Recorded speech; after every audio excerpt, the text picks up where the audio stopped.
Karoti ni imboga zatangiye guhingwa kuva kera mu myaka ibihumbi ishize. Karoti kandi ni kimwe mu bihingwa bikoreshwa cyane kandi byoroshye guhingwa. Karoti zikunda kugira ibara risa na orange riri hagati y'umutuku n'umuhondo, nubwo hari andi mabara ariko ataboneka cyane nk'umweru ndetse n'umutuku. Karoti ifasha muri byinshi umubiri wa muntu, haba mu kugabanya cholesterol mu mubiri. Karoti ikarinda indwara z'umutima. Karoti kandi ikize kuri vitamine A ituma amaso abona neza. Karoti ntaho idahingwa, nawe ubishatse wayihinga mu karima k'igikoni mu rugo iwawe. Ese karoti igizwe n'iki? Ni akahe kamaro 10 ka karoti? Ese ni ubuhe buryo bwiza bwo gukoresha karoti? Ese ni ubuhe buryo bwiza bwo guteka karoti?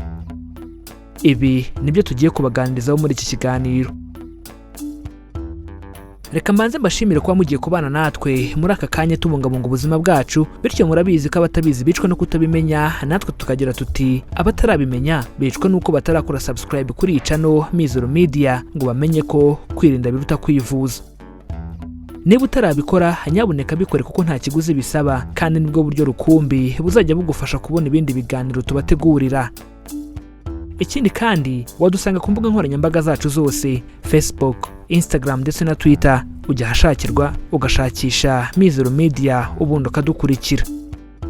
Si ibyo gusa kuko no kudusangiza ibitekerezo byanyu biremewe, bityo ubaye hari icyo bifuza kutubaza, kudusobanuza cyangwa kutwunganira, nyabuneka twandikire muri comments hano kuri YouTube channel. Mu gihe wakunze iki kiganiro twabagejejeho, kanda like, ubundi ntiwihererane ubu butumwa, ukore share, ubisangize inshuti n'abavandimwe bawe kugira ngo nabo basobanukirwe uburyo bwo kubungabunga amagara yabo.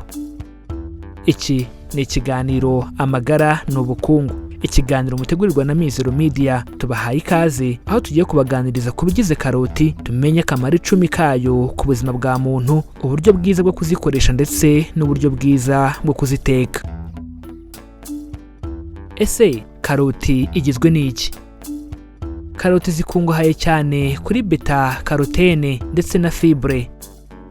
Karoti zikungahaye ku binyabutabire bizwi nka antioxidant, kandi ibi binyabutabire birinda uturemangingo tw'umubiri kwangirika. Karoti ni imvano nziza ya vitamine A. Karoti ni imvano nziza ya vitamine C. Karoti ni imvano nziza ya vitamine K. Karoti ni imvano nziza ya vitamine B8. Karoti ikungahaye ku myunyungugu nka calcium. Karoti ikungahaye ku butare, fer na iron. Karoti ikungahaye kuri potassium. Karoti ikungahaye kuri magnesium. Karoti ikungahaye kuri manganese. Karoti ikungahaye ku muringa. Karoti ikungahaye kuri phosphore. Karoti ikungahaye kuri zinc.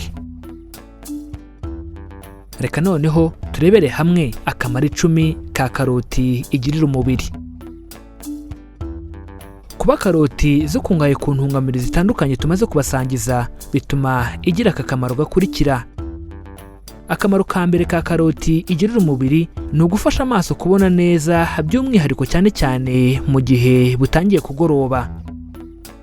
Kubura vitamine A mu mubiri bitera ibibazo byo kubona gake, cyane cyane ahari urumuri rudahagije. Karoti zikize cyane kuri iyi vitamine, niyo mpamvu biyiha ubushobozi bwo kurinda ibibazo byo kubona no kudatakaza ubushobozi bwo kubona uko ugenda ugana mu zabukuru. Ibi bivuze ko kurya karoti birinda indwara z'amaso kandi bikongerera ubushobozi amaso yawe bwo kubona neza. Akamaro ka kabiri karoti igirira umubiri ni ukurinda indwara z'umutima. Ubushakashatsi bwerekanye ko karoti igabanya igipimo cya cholesterol mu mubiri, kandi mwibuke ko cholesterol nyinshi mu mubiri ariyo soko yo kurwara indwara nyinshi z'umutima. Bivuze ko kurya karoti uba urimo urarinda umutima wawe kurwaragurika. Akamaro ka gatatu karoti igirira umubiri ni ukugabanya umuvuduko w'amaraso. Kubera potasiyumu iboneka muri karoti biyongerera ubunini bw'udutsi dutwara amaraso, bityo bituma umuvuduko w'amaraso mu mijyana ugabanuka. Uko kwiyongera k'udutsi dutwara amaraso mu mubiri bituma umubiri ukora neza, bikagabanyiriza stress urwungano rw'umutima. Bivuze ko kurya karoti bikurinda umuvuduko w'amaraso. Akamaro ka kane karoti igirira umubiri ni ugufasha mu igogorwa ry'ibiryo. Karoti kimwe n'izindi mboga zisa orange zikize kuri fibre nk'uko twabigarutseho ku ntangiriro z'iki kiganiro. Fibre zitabazwa mu kugogora cyangwa gusya ibiryo neza no gutuma urwungano ngogozi rukora neza, bityo ibi bikagufasha kujya mu bwiherero neza nturware constipation. Fibre kandi zigira uruhare runini mu mikorere myiza y'umutima kuko ifasha mu gusohora cholesterol mbi mu mijyana no mu tundi dutsi duto tw'amaraso. Bivuze ko kurya karoti bifasha umubiri wawe mu igogora ry'ibiryo. Akamaro ka gatanu karoti igirira umubiri ni ukurwanya kanseri y'amaraso no gutuma amaraso akama vuba mu gihe ukomeretse. Karoti ifite ubushobozi bwo kurwanya no kwica mikorobe, kandi ibi bigiha ubushobozi bwo kongera ubwirinzi bw'umubiri. Akamaro ka gatandatu karoti igirira umubiri ni ugufasha mu kurwanya kanseri zitandukanye nka kanseri ya prostate ifata abagabo na kanseri y'ibihaha kubera beta carotene iri muri karoti.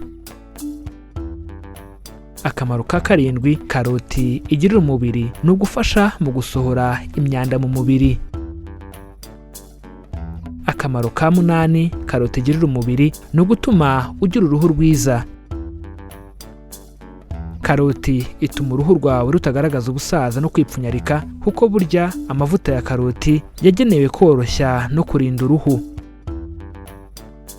Akamaro ka cyenda karoti igirira umubiri ni ugufasha mu kurinda indwara z'amaso zibasira abageze mu zabukuru. Akamaro ka 10 karoti igirira umubiri ni ugufasha abarwaye diyabete. Karoti ziringaniza igipimo cy'isukari kubera intungamubiri zifite izitwa carotenoid. Carotenoid zifasha mu kuringaniza insulin n'isukari umubiri ukoresha. Ibyo byari akamaro 10 karoti igirira umubiri, bityo noneho reka turebere hamwe ese noneho uburyo bwiza karoti zikoreshwa. Karoti ziribwa mu buryo bunyuranye. Uburyo bwa mbere karoti zikoreshwa ni ukuyihekenya ari mbisi, by'umwihariko iyo bikoze umaze kurya birinda amenyo n'ishinya. Uburyo bwa kabiri karoti zikoreshwa ni ukuyikuramo umutobe wayo ukawunywa. Ibi bigirira akamaro inyama zo mu nda, by'umwihariko amara n'igifu. Uburyo bwa gatatu karoti zikoreshwa ni ukuyikoramo salade, kuyirapa cyangwa se kuyicamo uduce duto.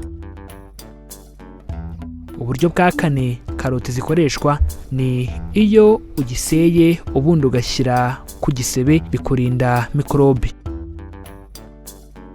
Uburyo bwa gatanu karoti zikoreshwa ni iyo ushaka kuyirya itetse, si byiza kuyikaranga, kandi ibi bikorwa na benshi muri mwe mudukurikiye.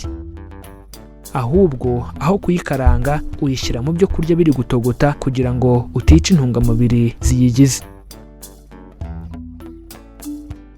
Reka dusoze ikiganiro mbibutsa ko kurya karoti imwe nini ku munsi buri munsi byagufasha kugabanya inshuro ujya kwa muganga, kandi umutobe wazo ni umuti mwiza ku barwayi ba diyabete.